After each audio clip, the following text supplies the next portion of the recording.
Hello and welcome back to my channel. Let's dive in because today I want to challenge the way you think about career pivots. And I'm going to talk about it from my own career pivot from financial services to HR, but also from the lens of someone who's been coaching clients through their career pivots and kind of what we've seen in terms of that movement. So I'm excited. Mm, okay. um, One thing I will say I've noticed is that many career pivots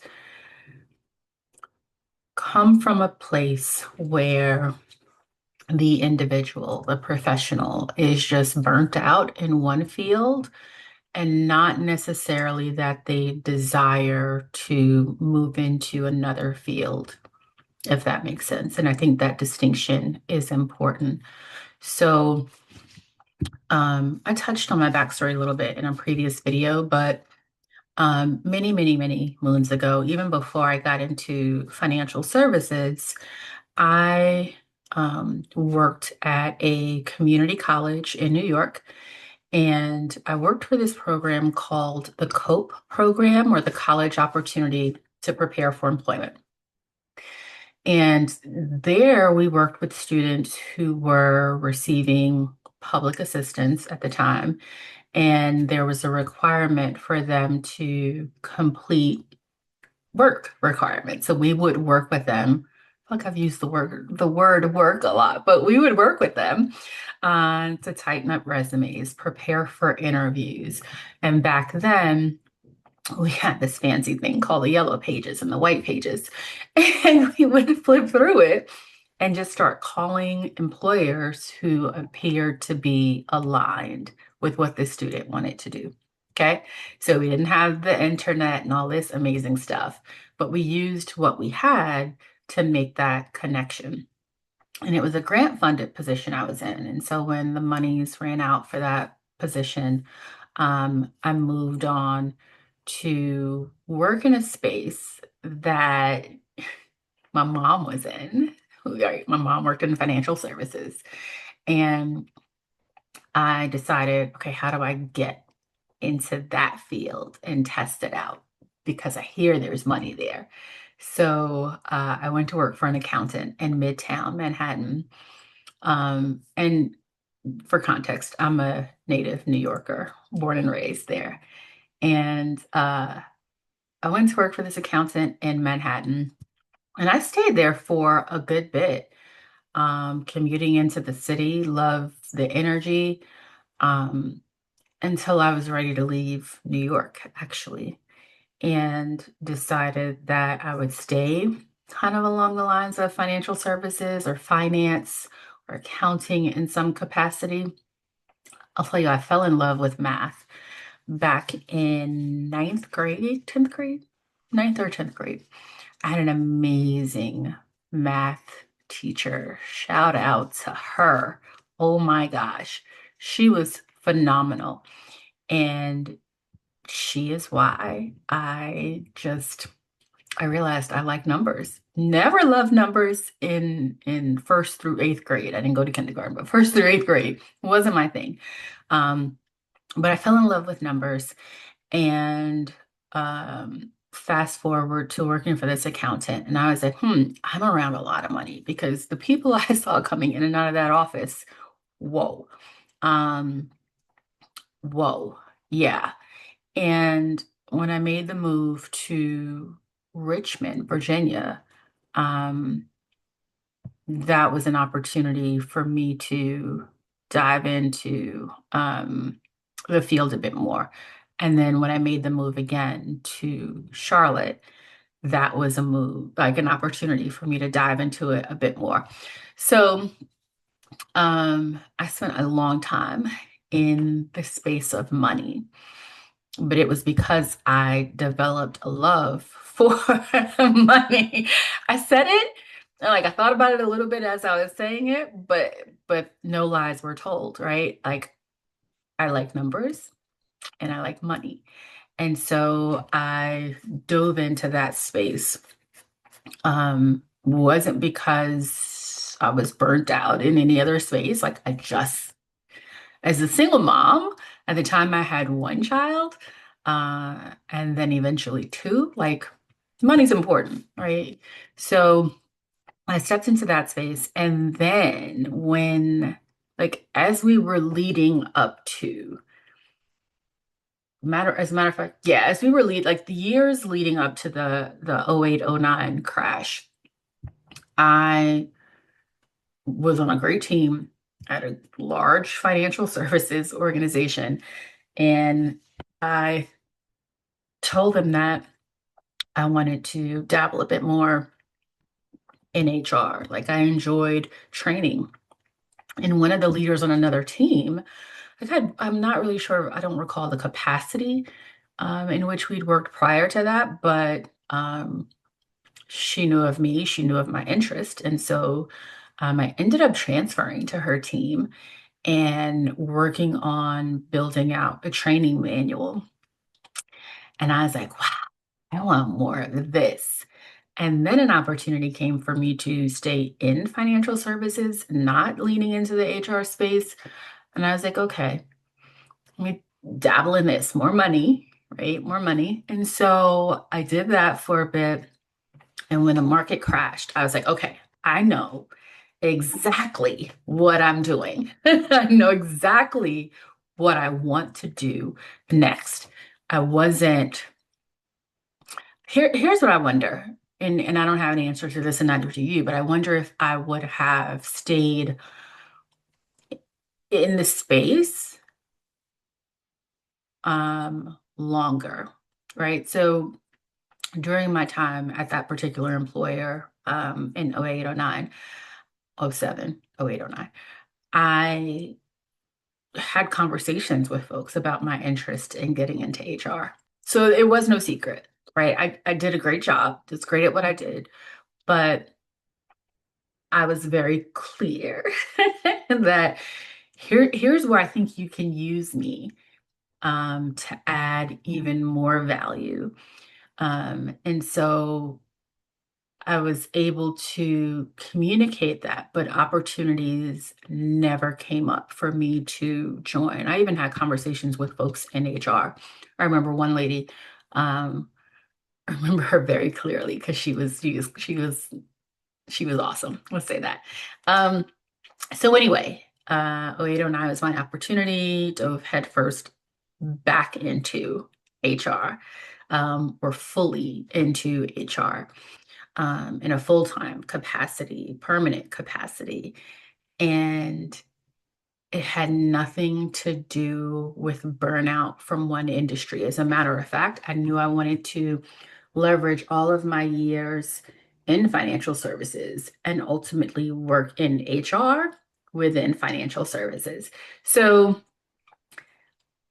first point is ideally your move, your pivot, this career change you envision is not directly connected to burnout from one industry, because we need to then address the burnout. Like, how did we get here? And how do we ensure that it doesn't um, resurface in this next career, in this next role, right? First part. Second thought is that a pivot or career change that's deeply rooted in clarity. Whoa, whoa, whoa, whoa, whoa. Like that is ideal scenario, right? Like one that, like I mentioned, for me, like I knew because I dabbled in it already. I knew that that was where I was going to land and add the most value in that next chapter in my life, and that was HR. And I knew the different areas I could pursue. And then I furthered my knowledge in those spaces by pursuing certifications. And so when you are clear on what you want to do, invest the money. And this may be up for discussion. I guess it depends on the route you're going to take, but invest the money in some sort of training, some sort of designation, certification, something. And even before then, listen, volunteer in this space. So you can just kind of test it out a little bit. Low commitment, right? Like you're not committing money. I typically when you're volunteering. So like volunteer and see if it's something that, you know what, I can see myself doing this long term. Okay. So when you are not clear about why you are making this pivot, the same challenges that you encountered in industry A, role A, will present themselves in industry B, role B, C, D, right? Like get clear on why you're making this move. Get clear on why this move is important to you. Get clear on the alignment, right? Is this aligned with your strengths? Do a strengths assessment. That's one of the first things.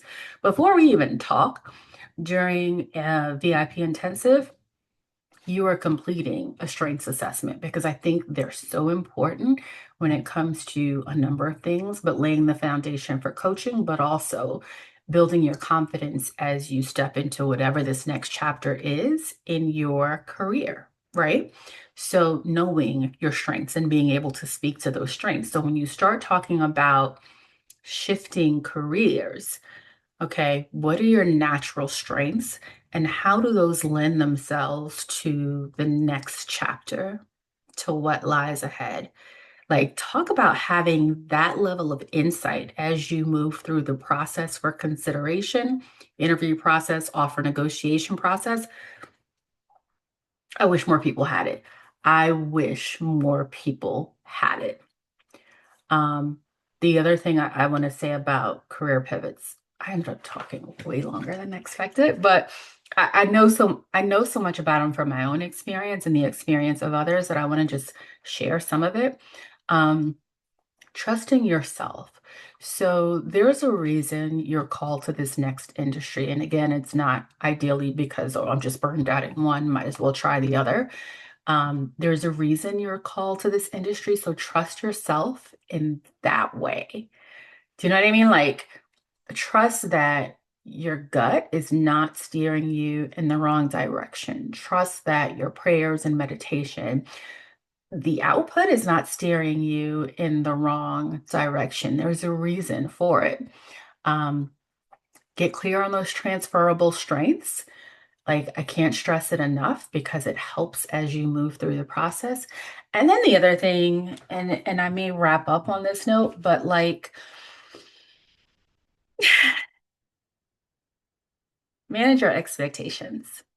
So I'm not just talking about compensation because I will tell you that, and this is one of the things I talk about often, I didn't skip a beat. Like I didn't take a pay cut because I was shifting energy. I mean, shifting energy. I was like, I didn't take a pay cut because I was shifting careers, shifting industries, shifting my focus, shifting roles. I didn't take a step back because I was so well positioned for the step forward that there was no way this next organization was going to be able to deny me the compensation that aligned with my skills, my expertise, my experience, the strengths I bring, the passion, all that fun stuff. No way. No way was I taking a step back. Just wasn't going to happen. Um, so one, when I think about expectations and how people need to manage them, compensation is one of them, right? If you are not positioned to make this leap and be able to articulate the value you would add to an organization, um, regardless of what on paper is a career change, what in your heart maybe necessarily isn't. But if you're not positioned to communicate that, then you're probably you probably should expect a decrease in compensation. We can talk about how to position you so that that doesn't happen. Um, but that is something to be mindful of in terms of your expectations. The other thing is, it's going to require you to have some conversations with folks that maybe you haven't talked to in a bit. It's going to require you to talk about maybe, I don't know, networking, the word that people don't like, LinkedIn, the word that people don't like. Those things will position you for success on the other end. So let me just tell you this, and I mentioned this in a previous video. Um, this was one of those positions that I landed, right? That shift out was a position I landed based on someone I knew. Wasn't posted. It was not posted. It wasn't something I saw on Indeed or whatever. This was a position where someone knew I was going through this period of transition, and they knew of an organization that had a need for my particular set of skills, my interests, my strengths, all that good stuff. So you are going to likely have to have conversations that maybe you've been putting off. Start now. If you are thinking in any way about making a career change, I want you to start having conversations with folks who may be able to connect you to those spaces, who know people, and I mean genuine conversations. Go back to my video on networking because I think it's super duper important as you are preparing for a career change, a pivot. Is it possible to do it without it? Absolutely. I just think you'd be doing yourself a disservice. So, if this resonates with you, certainly be sure to like, be sure to share. And if you're here on YouTube, be sure to subscribe or follow me on other channels. And of course, I look forward to seeing you soon. Have a fantastic rest of your day.